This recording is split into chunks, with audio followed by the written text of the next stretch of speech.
everyone. This is Mark Wong from PSB Academy Student Affairs and Industry Engagement, and welcome to yet another episode of Career Cookies.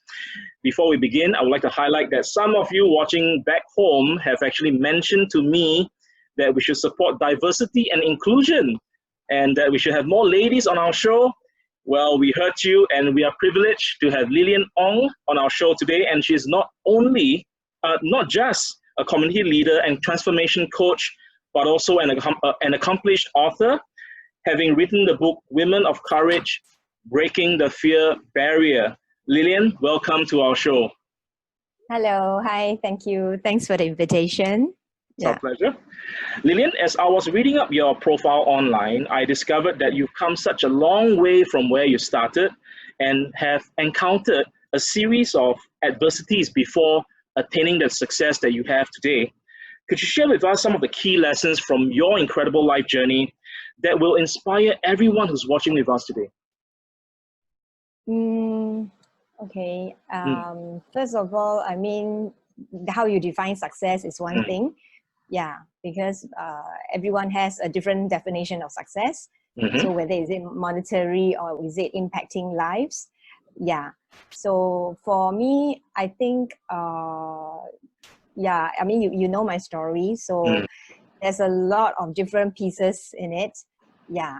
But one thing I learned is it all starts with self-awareness. Yeah, absolutely. Self-awareness. And that's where the whole journey of personal development and growth begins. When I acknowledge where I was, you know, what was my mindset, what were the belief systems, what were my limiting beliefs, you know. I had so much limiting beliefs that they paralyzed me, you know, and a lot of fear, a lot of self-doubt. Yeah, and you know, it's all about the self-worth, self-esteem issue. So that's why I spiral down into all this depression and paralyzed of, you know, taking action, not daring to step out of my comfort zone. So I think the first step is, you know, gaining that self-awareness and acknowledging where you are, so that you know how to move forward. Yeah, and of course knowing what you want. Yeah, I think there are different people have different. I'm not sure how to put it, but like some people, they don't think about what they want. Yeah. Because they're always giving, and they're always pleasing other people. Yeah, it's like other They're people's forgotten to agenda. receive. Yes, they're totally self-neglect. Yeah, or should I put it as self-neglect? Yes. So it's always about others, or how others look at me, how I can please others, you know. Yeah. So I think for me personally, it begins with yourself. Yeah. Absolutely true. The change comes from within, and then you will see coming forward. Yeah. Right, which leads us into the next question. Now, in your book, you shared that life will give us courage to overcome self-doubt and fear, and that we all have the inner ability, as we just mentioned, to unleash a power within us to accomplish anything. Could you elaborate a little bit about that and how this knowledge can help us achieve greater fulfillment in life and possibly in our career? Yes. Again, like, you know, it goes back to the self. Yes, it all starts with the self-awareness, and then gaining that clarity. So I mean, to acknowledge where you are is really very, very important, because people, I was in self-denial or ignorance for the longest time. That's why I was stuck in that cycle. And then I was putting so much pressure on myself. So until, I mean, I can only speak from my own personal experience. So for my case was, you know, I was so tired of putting up that strong front, so tired of trying. Yeah, it was a mentally, physically, emotionally tired. Yeah. So I came to a point, for me, the breakthrough, the moment was when I was really come to the end of myself. I else to do for myself and by my own strength. Right. Yeah, because I was like, I had the mindset of like, there's a will, there's a way. Of course. And it's, yeah. So, but the difference is I can only do this myself. Yeah, that I did not know how to receive support. And I believe there's a big challenge for a lot of us as well. It's not just yourself.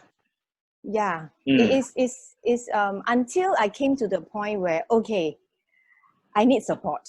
Yeah, I can't do this alone. So it's important not to be afraid to ask as well if you need the help. Yes. So once I start to receive help, take the courage to receive help and recognize that actually when I step out to receive help, when I'm willing to receive help, that is not weakness. Because back then in my mindset, that was weakness. That's why I refused. We are ingrained to think it's weakness, yeah. Yeah, but it is not weakness. It is actually courage to actually seek help support. Yeah. So that was a mindset shift as well. That begins the whole journey. And then, of course, that leads to the next step in, getting clarity from support that I give, permission to certain people in my life to support me. Yeah. Oh, awesome. You've been through such a lot. And today, you are a transformation coach, all right? And one of the key things that you do is to help people step out of their comfort zones and to face the challenges that they are going through today. Now, we all know that that's not going to be easy, right? Because it's going to take a lot of pain and maybe even shed some tears along the way before we can really truly achieve our life goals. Now, how can you help people reconcile and willingly embrace that pain as part of their transformation journey to make that breakthrough? Usually for the people, especially the ladies that I coach, I always begin with a clarity session.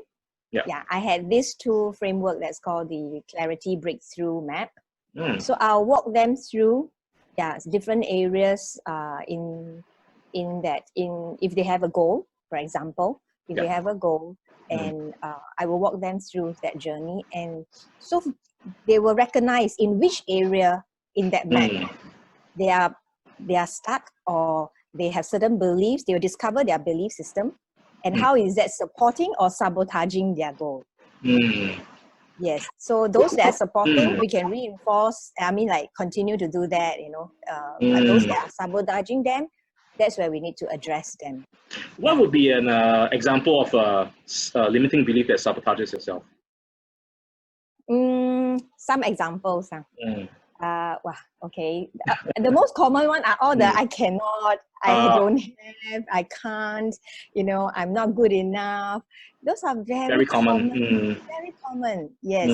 And that person that I'm coaching can be already very successful in certain areas in their lives. Oh. So they can be very successful in their career, but they are having problems or issues in their relationship. Because of that innate self-limiting belief.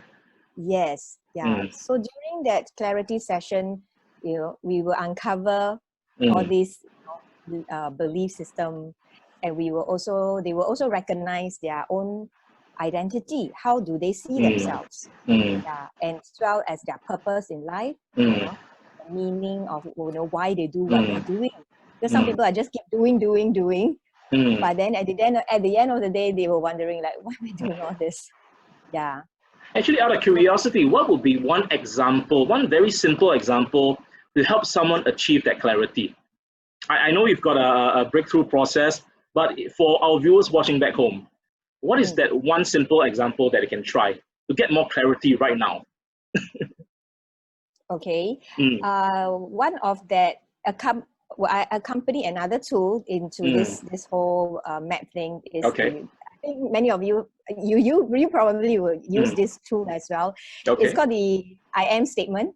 That's relating to the identity part. Yes, because for those who have a level of self-awareness, the area that they will be more stuck would be when it comes to the beliefs, the identity, and the purpose. Yes, but those have lower self-awareness, their the area that they already see issues are the environment, the people that they're working with, and their behaviors.